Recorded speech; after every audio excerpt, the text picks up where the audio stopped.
Honda two వీలర్లకు Indian కేవలం September నెలాఖరు వరకు మాత్రమే అందుబాటులో ఉంటాయని హోండా కంపెనీ ప్రకటించింది. హోండా ప్రకటించిన ఈ ఆఫర్ల గురించి పూర్తి వివరాలు ఇప్పుడు మనం తెలుసుకుందాం.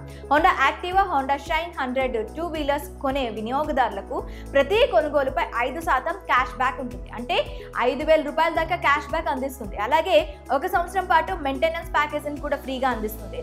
ఇక యాక్టివా స్కూటర్ పై 3 ఏళ్ల ఎక్స్టెండెడ్ వారంటీ కూడా అందిస్తుంది. షైన్ 100 బైక్ పై అయితే 7 ఏళ్ల ఎక్స్టెండెడ్ వారంటీని అందిస్తుంది. అయితే ఈ ఆఫర్లు కేవలం సెప్టెంబర్ నెలాఖరు దాకా మాత్రమే అందుబాటులో ఉంటాయని కంపెనీ ప్రకటించింది. ఈ ఆఫర్ల గురించి పూర్తి వివరాల కోసం హోండా ఆథరైజ్డ్ డీలర్ను సంప్రదించాలని సూచించింది హోండా. మరి హోండా కంపెనీ అందిస్తున్న ఈ ఆఫర్లపై మీ అభిప్రాయం ఏంటో కామెంట్ రూపంలో మాకు తెలియచేయండి.